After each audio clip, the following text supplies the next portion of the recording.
Welcome back, agents, to another episode of Prime Tips. I'm glad to see you back, and this time we're talking about farming, setting up Ingress portal farms, how to do it, why you would do it, and some of the finer points. Now, I've talked about a lot of things already that go with building portals and modding them and those type of things. This time we're just kind of putting it all together and talking about farms and what a farm is. Now, basically, a farm is simply portals that are designed to generate gear, and usually gear of a specific type, specific level, and that type of things. So that's the general idea. So let's look at how you go about it and those type of things. So probably one of the biggest things with making a farm is location. It's kind of like buying a house. Location, location, location. It's really important that you get a good location, not only for generating gear, but also for keeping that farm safe and sound. So, what do you need? Well, you need a location that allows you to sit back and hack for extended periods of time without raising suspicions, people bothering you, blocking traffic, you're being in other people's way, all those kind of things. So a place where you could be there and people would kind of expect you to be there. You want a location that's generally not used for active play. So something that's not a strategic anchor that is often used for blocks or often used for anchors for baths or any type of fielding in the area, or where there's a lot of players that are going through there. You probably don't want that, because a farm is something that you want low traffic for. You want your people to go there and to get stuff and hopefully not even really be seen or used by the other side. They'll find it eventually, but you want to keep it as low-key as possible. You want a location that's accessible to your faction 24/7 if possible. So locations where your faction agents and you already go are great. If you've got that favorite haunt, a bar or something, and there's enough portals there and it's going to work out, that would be a great place. Again, whether the opposing faction comes there or not might be a consideration. Even something with limited access, as long as it doesn't limit you. So what I mean by that is maybe you have a set of portals that'll work out great for a farm, but they're behind a paywall, some place that you have to pay to get into, but you work there. That's a great farm, because it's going to limit the other side coming in and tearing that farm down. Downside is it might limit your players from your side getting in there and being able to farm. Something that has good access for in and out, especially if you're doing panic restocking, as I call it. If that other agent shows up in town and they're blowing things up and you've got to fight them and you're out of cubes, you may need to get to the farm and get some cubes quick. So you want to be able to get in and out without having to unlock things or drive through checkpoints or that kind of stuff. So that part of the location is important. The other part of the location that is important is that you have good portal density. You want portals that are close together that you can get to, hopefully from a stationary position. That would be the best. You don't want to have to do a lot of walking on a farm. You want them all kind of close in. So the ability to hit multiple portals from one stationary location makes it an excellent choice. So where would you find these things? Parks. Parks are a great place for farms for a couple of reasons. Usually you'll have parking areas or pavilions that allow you to sit undisturbed for long periods of time. People expect you to be doing that, so they won't bother you. If possible, pick a park that's not too busy. You don't want one that there's a bunch of kids that are going to be around, or one that the pavilions are often used for family reunions or meetings, because you might expect to be sitting in that pavilion. Again, easy in, easy out, so that you can get in and out quickly when you need to. The other reason parks are probably good choices actually kind of goes back to Pokemon Go players. When Pokemon Go players started in with the game and they were figuring out that they could kind of build things in parks that would generate more gyms and raids. They started looking into the S2 cell system that's used for mapping in both games. So only one Pokestop or gym in a level 17 cell, one of what they call the S2 cell system. So what that means is they would try to squeeze as many into a park as they can, getting that one Pokestop or in that level 17 cell. Now, Ingress portals, you could have multiple ones in a level 17 cell. The end result was that when they started to submit portals, at least around here, the local parks started to fill up with Ingress portals. And some of them were relatively crappy submissions, but you had a lot of them in a dense area. So that makes it good for the farm. The problem is that it might be closed at night. And speaking of night, we got a little bit of a thunderstorm going on. It's spring in central Illinois, so we're just going to have to kind of go with that. So let's get back to this. Another place that you might want to consider would be scenic areas in cities, those areas that have low traffic. Those scenic areas may be something that has sculptures and stuff like that, lots of artwork, points of interest. Those are usually designed for people to walk, sit, and talk. So that's what you're looking for, is a place that you can sit and hack, or glyph hack, hopefully, and be undisturbed. And it's not unusual for people to gather and loiter in those areas. And again, you don't want to stand out when you are farming.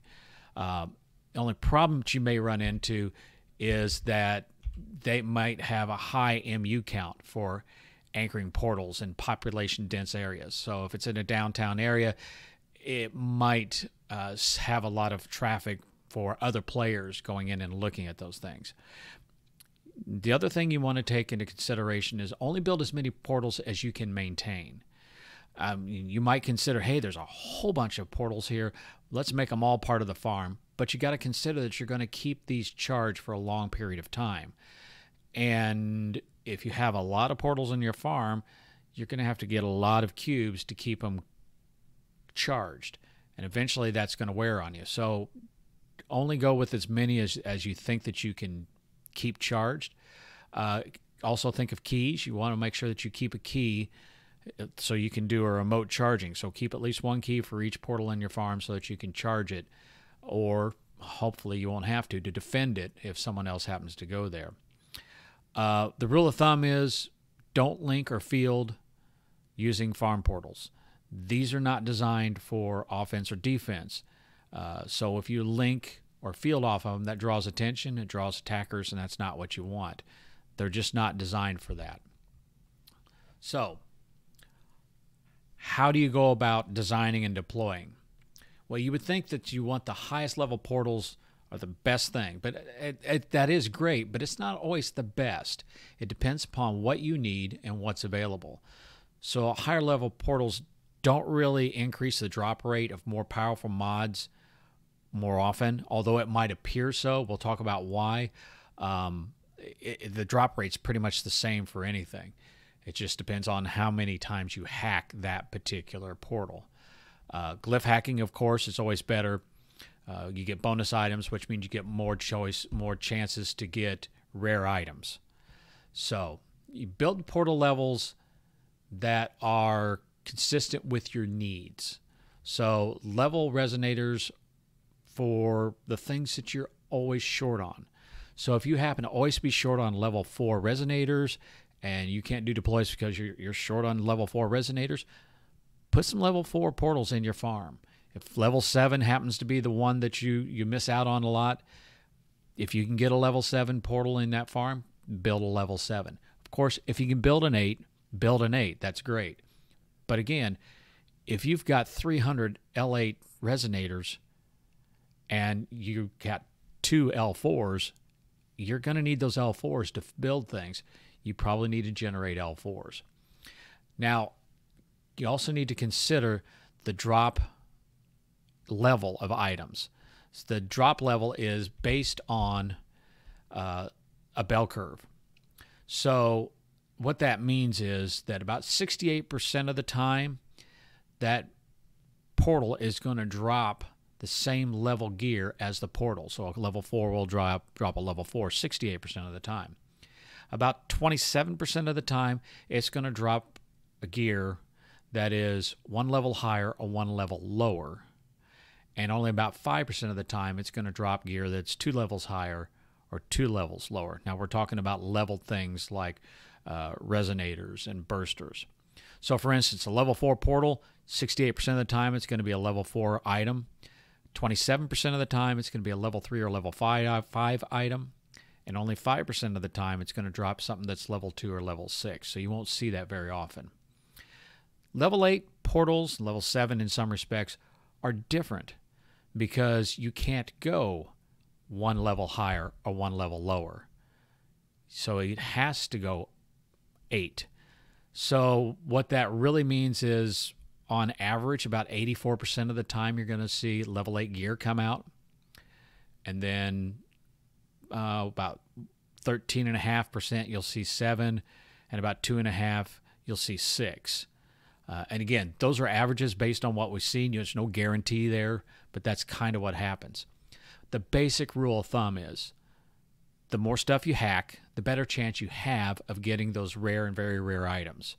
For example, about 1 in every 2,500 hacks or items is going to be an Ada or a Jarvis. And that's an estimate. That's not, if you sit down and do 2,500, you're going to get one. No, that's just an estimate about that. So when you're building them, have that in mind. If you can get your friends to help you build them, you can get it to the right level. Or you can bump flip. Now, we've talked about what bump flipping is, but to get that level portal that you need. So if you go back to episode 28, it'll tell you about bump flipping to get to the level that you need.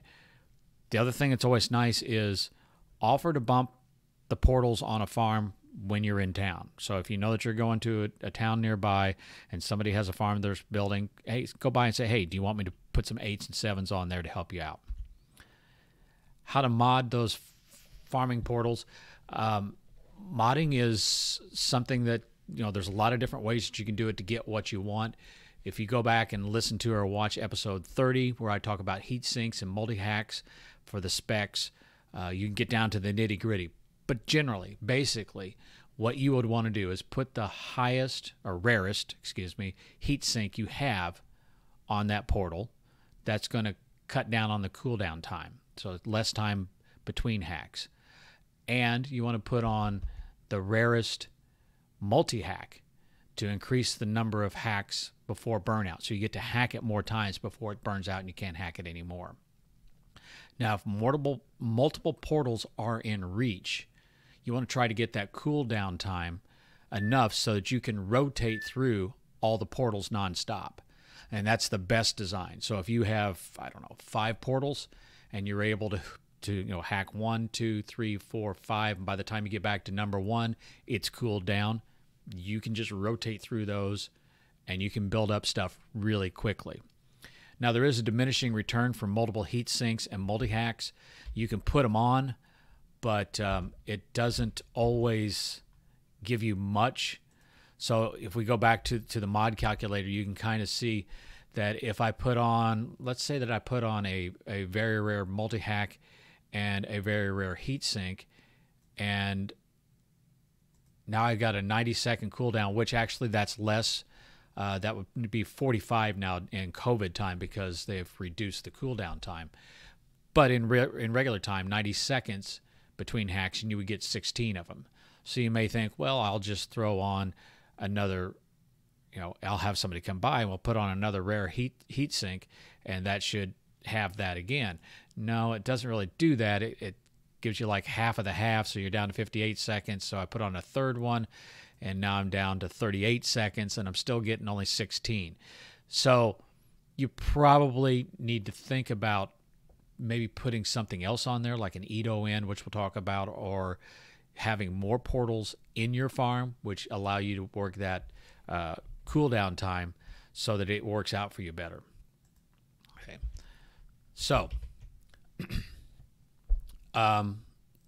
you can shape the XM spin to generate more of what you need.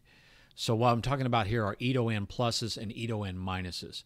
And again, you probably want to first put on the heat sink and the multi-hack, and then if you have somebody else that come by, then have them put on the EDONs. Or if you flip it and flip it back, then you can put the EDONs on. So EDON Plus is going to convert bursters and ultra strikes to resonators and shields, which means you're going to get more defensive items out of those portals. EDON Minus converts resonators and shields to bursters and ultra strikes, just goes the other way. So you're going to get more offensive. So if you are always short on bursters, you probably want to make sure that you put an EDON on those portals in your farm, and it's going to convert them. But in the end, you're going to have more of what you need, which is offensive gear. And lastly, a fracking party. You know, if you can do it, get some friends together, get a couple of fracks, and throw them on the portals, and then go to town. So you want to maximize that. So, you know, if you've got 2 or 3 friends, have them each put a frack on 2 or 3 of the portals, and then you can rotate through those portals and generate a lot of stuff in a small amount of time. Now, you probably want to pare down your inventory before you start. That way you're not forced to, you know, do recycling or dropping while you're going along. And when you're done, just make sure that you recharge those resonators when you're done, because a frack will take that down quite a bit when it's all done. So that is farming. If you can make one, great. If you can help make one, better yet. But make sure you don't tell the opposing team where your farm is at, because there's some people that just like to kill farms. So that's farming in a nutshell.